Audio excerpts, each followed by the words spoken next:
জলখাবার খেয়ে বাবা মাকে বিদায় জানিয়ে দুজনে বেরিয়ে পড়ল। বিট্টু গাড়ি নিয়ে কলকাতা চলে যায়। অনিমা বিট্টুর সাথে তারকেশ্বর স্টেশন অবধি যাবে, তারপর ট্রেনে বর্ধমান চলে যাবে। দুজনেই দু প্রান্তে থাকে। উইকেন্ডের ছুটিতেও একদিনের জন্যে একে অপরের কাছে যাওয়াটা শুধুই জার্নি ছাড়া আর কিছু নয়। যাওয়ার পথে অনিমা এবার বলল, সত্যি বলতে কি, আমার না তোকে ছেড়ে যেতে ইচ্ছে করে না। একা একা জবটা যদি দুজনের একই জায়গায় হতো। বিট্টু বলল, কপালে নেই আর বললে হবে। অনিমার মনটা ভার হয়ে গেল।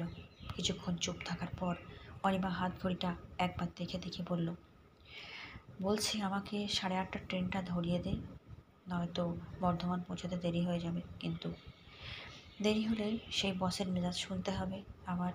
বিট্টু বলল, চাপ নেই, ধরিয়ে দেব। এখনও আধ ঘন্টা হাতে সময় আছে। 10 মিনিট আগে স্টেশনে নামিয়ে দেব। যেতে যেতে হঠাৎই তাদের দুজনের চোখ পড়ল রাস্তার ধারে কয়েকটা বাচ্চা ফ্যাল করে চোখে সকালবেলায় রাস্তার দিকে তাকিয়ে আছে, হয়তো কিছু পাওয়ার আশায়। ওদের মুখের অবস্থাগুলো দেখে দুজনের কারোরই ভালো লাগলো না। সময় একটু যায় তো যাক, একবারটির জন্য দাঁড়িয়ে ওদের কিছু সাহায্য করে তবেই তারা যাবে ঠিক করলো। বাচ্চাগুলো জানলো তারা আগের রাত থেকে কেউ কিছু খায়নি। সামনেই একটা দোকান ছিল চায়ের। ওরা দুজনেই বাচ্চাগুলোকে সেই দোকানের সামনে নিয়ে গিয়ে দোকানিকে জিজ্ঞেস করলো, পেট ভরার মতো খাবার কিছু হবে তোমার কাছে? দোকানি বলল, ঘুগনি পাউরুটি হবে, তবে একটুখানি দেরি হবে। বিট্টু বলল, ততক্ষণ এদের বিস্কুট কেক যা আছে তাও, তারপর ঘুগনি হলেই রুটির সাথে দিয়ে দেবে। আর কত হচ্ছে বলো? টাকা মিটিয়ে দিয়ে চলে যাবার সময় ছেলেগুলোর হাসি মুখটা দেখে ওদের দুজনের মনটা ভোরের বাতাসে কোথাও একটা প্রশান্তি খুঁজে পেল। যেতে যেতে অনিমা বলল, সত্যি এদের মুখগুলো দেখলে মায়া লাগে। 8:30টার ট্রেনটা মিস হয়ে গেল, তবু চিন্তার বিষয়টা কোথাও যেন হারিয়ে গিয়েছিল। বিট্টু বাই বাই করে 9:12 কিছুক্ষণ আগে চলে গেল। অনিমার বর্ধমান পৌঁছে অফিস ধরতে করতে প্রায় 12টার গায়ে লেগে গেল।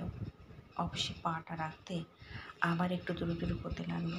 বুকের ভেতরটা নিখাত কড়া মেজাজ দেখিয়ে কথা শোনাবে, কিন্তু অফিসে ঢুকে জানতে পারলো বয়স কয়েকজনের সাথে মিটিংয়ে বসেছে। মিটিংয়ের খবর তো সে জানতো না, কিন্তু যখন সে তার ফোনে ইমেলটা চেক করলো তখন দেখলো আগের দিন রাতে মিটিংয়ের জন্য মেসেজ গিয়েছিল। সেটা দেখতে মিস করে গেছে। সে একবার বিট্টুকে ফোন করে জানিয়ে দিল যে সে অফিস চলে এসেছে। বিট্টু জানালো সে অফিসে কাজ করছে। মিটিং শেষ হতে বস যখন তাকে ডেকে পাঠালো তখন সে ভাবলো তার কপালে বুঝি এবার দুঃখ আছে। সে মাথা নিচু করে বসের ঘরে যেতে বস তাকে মেজাজ দেখানো তো দূর, তাকে এমন একটা প্রস্তাব দিল যাতে করে সে চমকে গেল। বস বলল, শোনো অনিমা, আমাদের নতুন ব্রাঞ্চ কলকাতায় 2 মাসের মধ্যে ওপেন হতে চলেছে। তুমি কি সেখানে যেতে চাও? কারণ আমি ওখানে কয়েকজন ওয়েল এক্সপেরিয়েন্সড, মানে তোমাদের মতো কয়েকজনকে পাঠাতে চাই। সাথে সাথে ইনক্রিমেন্টটাও পেয়ে যাবে। তোমার কি মত? অনিমা তো বসের এই প্রস্তাবে এক কথায় রাজি হয়ে গেল এবং বসকে 2-3 বার থ্যাঙ্কস জানিয়ে বাইরে এসে আগে বিট্টুকে এই গুড নিউজটা দিল। দুজনেই যেন এক মুহূর্তেই আহ্লাদে আটখানা হয়ে পড়েছিল।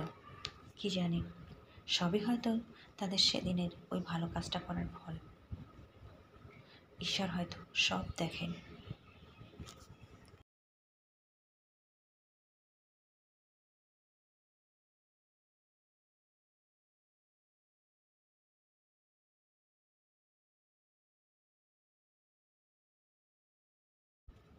ভিডিওটি ভালো লাগলে লাইক দিন আর চ্যানেলটিকে সাবস্ক্রাইব করে পাশে থাকুন।